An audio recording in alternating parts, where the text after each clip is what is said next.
Lo, lo definiría de varias maneras. Lo definiría como el retrato de una niña que se va haciendo mayor, como una descripción de lo que siente y piensa cuando va asumiendo los cambios y se va amoldando a ellos. Lo definiría también como una historia intimista que explora el tránsito del pensamiento infantil al adulto, jugando con la realidad y los sueños, y también como un libro de maduración y de aprender a vivir, en el que animo al lector a cuestionarse el porqué de las cosas, le ofrezco varias respuestas basadas en ideas y conceptos actuales de la ciencia y, por supuesto, le invito a continuar creyendo en la magia.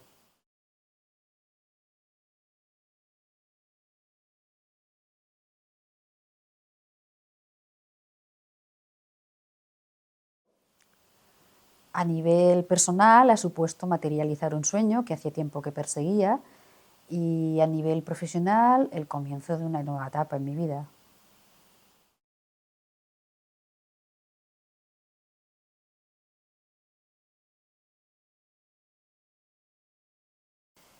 Eh, a ver, hace años que ejerzo mi profesión como asesora científica y como autora y editora de libros de ciencias, por lo que parte de mi trabajo consiste en actualizar continuamente mis conocimientos.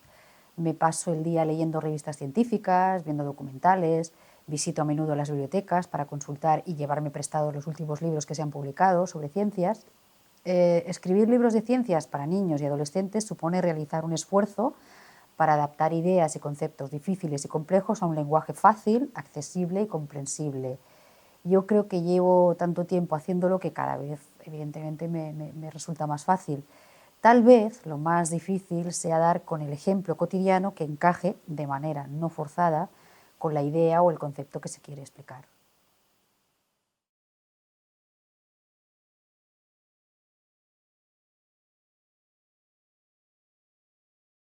Me quedo con la ciencia en general, pero también con un poquito del resto. A ver, aunque te dediques a la biología, por ejemplo, para entender ciertos aspectos de esta disciplina tienes que apoyarte en otras ramas del conocimiento. La ciencia siempre te va a enseñar a observar detenidamente el mundo, la filosofía a reflexionar en profundidad y la metafísica a ir más allá de la realidad más inmediata. Pero todo esto sin la magia no es nada. Y me refiero a magia en el sentido de generar un estado de ilusión permanente, ese motor que crea en ti una emoción intensa y te instiga a seguir avanzando.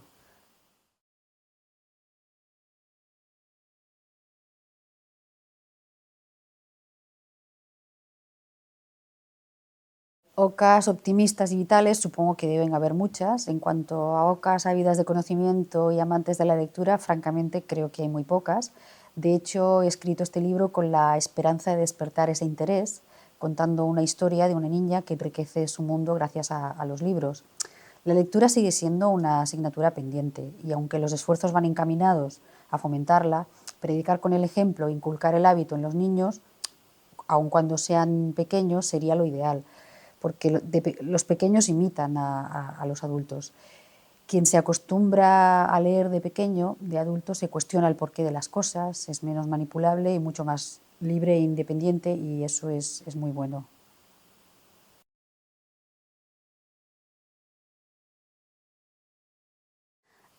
Creo que es inevitable que al escribir muestres parte de tu idiosincrasia en tu obra, pero aunque Cuerti es una historia de ficción moderna y contemporánea, puesto que para escribirla me he fijado en las costumbres de los jóvenes de hoy en día, algunas de las experiencias por las cuales pasa Oca las he descrito tal cual me ocurrieron a mí en la etapa de la infancia y la adolescencia.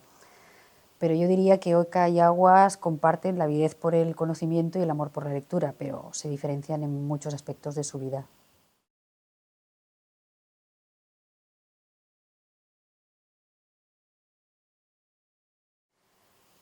Cuando acabé de escribir el libro, recuerdo que, bueno, en el momento que me puse a redactar la sinopsis, me di cuenta de que Oka, además de representar a una niña de 11 años, también representaba al niño que los adultos llevamos escondido en nuestro interior. Me refiero a ese niño que nunca se va y que a veces aparece, sobre todo en aquellas ocasiones en las cuales nos ilusionamos, nos sentimos más sensibles o desesperados. Claro que todos tenemos un poco de oca. Es fácil sentirse identificado con ella, tanto si eres joven como adulto, puesto que en el libro se describe una etapa de la vida por la que todos pasamos sin excepción, que es la adolescencia.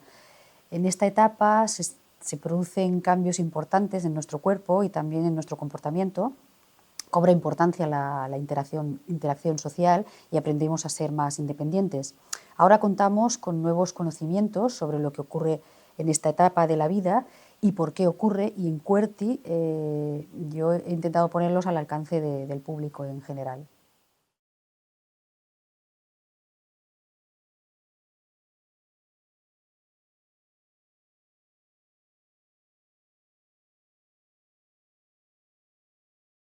Bueno, yo te confieso que me refugio en un universo muy particular, porque nunca me ha gustado el mundo tal y como es.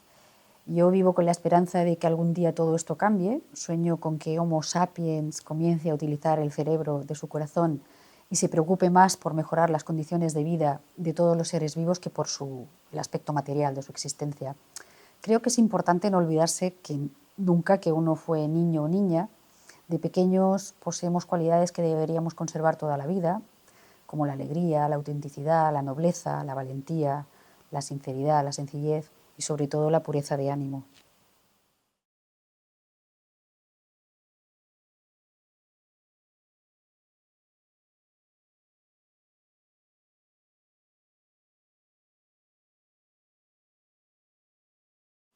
Sí, sí, se podría decir que Oca está haciendo una denuncia en toda regla.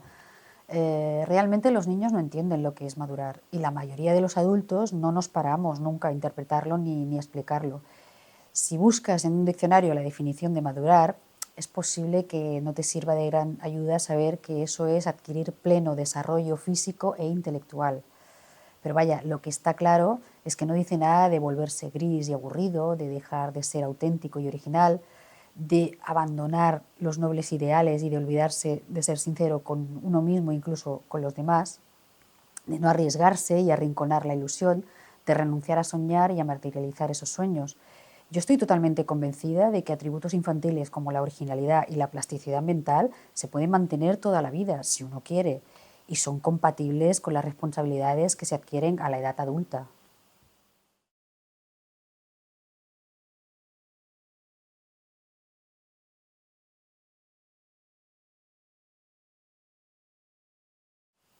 No me he inspirado en ninguna obra literaria en concreto porque realmente he escrito el libro que a mí me gustaría encontrarme en las estanterías de una librería o de una biblioteca. De hecho, QWERTY surge de una pregunta que suelo hacerme continuamente, que es ¿dónde se encuentra el límite entre la ciencia y lo que no es ciencia? Pero os podría listar los libros que más me han influenciado a la hora de escribirlo. Peter Pan, El Principito, La historia interminable, El mundo de Sofía, Alicia en el País de las Maravillas, El alquimista y Siddhartha.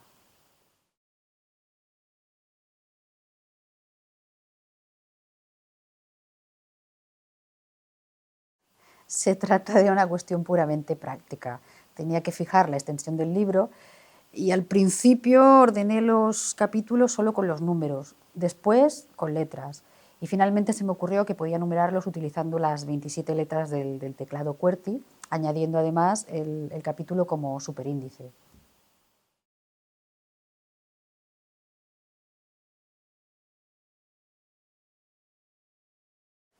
Este proyecto está ligado a otro, a Waslan, que es mi sitio web que inauguré en abril de 2012, cuando hacía más o menos 3 meses que escribía QWERTY. Como novelista debutante me enfrentaba al problema de ser una total desconocida en el mundo de la literatura, así que pensé que si me adelantaba ofreciendo los artículos de Aguasland, una propuesta editorial que fusiona ciencia y arte, mis futuros lectores se harían una idea de lo que escribo y cómo lo escribo. Creo que eso es algo importante para que después se animen a comprar el libro. Y al mismo tiempo me abrí una cuenta en Bubok, que hacía unos 4 años que funcionaba. La verdad es que la idea de autoeditarme mi propia novela me atraía muchísimo. Las razones para mí eran muy obvias. Por un lado, ser coherente con el lema que le había puesto a mi página web, en busca del máximo grado de libertad. Y por otro lado, no tener prisa, querer ir poco a poco, probar suerte de una manera discreta, sin grandes pretensiones, haciéndome un hueco en este difícil mundo de la literatura. Francamente, en aquel momento que una editorial se interesara por mí era la menor de mis preocupaciones. Mi objetivo se centró en retarme a mí misma llevando a cabo un proyecto editorial en solitario, una apuesta muy personal. Y a día de hoy todavía sigo siendo una autora editora, pero Ahora publico mis libros bajo el sello de Editorial Stenela que fundé en febrero de 2015.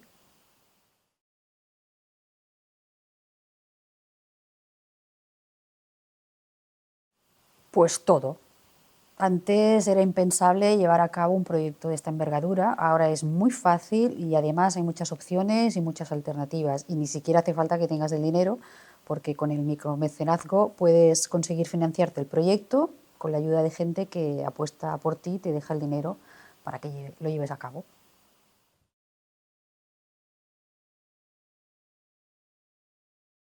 Yo acabo de aterrizar en el mundo de la literatura, como aquel que dice, y esto es una pregunta un poco difícil para mí, pero bueno, así una primera observación que hago es que la incertidumbre que generan las nuevas tecnologías y la repercusión de la crisis económica sobre la cultura es lo que más preocupa en este momento.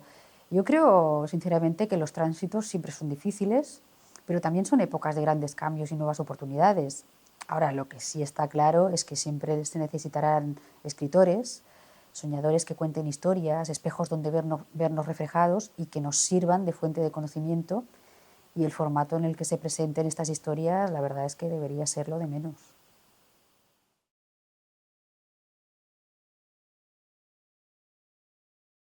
Yo espero que lo sea en un futuro no muy lejano. En mi opinión, para que Internet se convierta en el gran divulgador del siglo XXI, debería aportar los últimos conocimientos de manera rigurosa y clara, con contenidos bien estructurados y sintetizados, de tal manera que a simple vista te hagas una idea global sobre el tema, pero al mismo tiempo te ofrezca la opción de profundizarlo.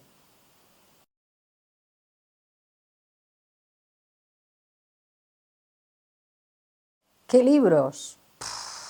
Os advierto que yo tengo una biblioteca muy extensa, ¿eh?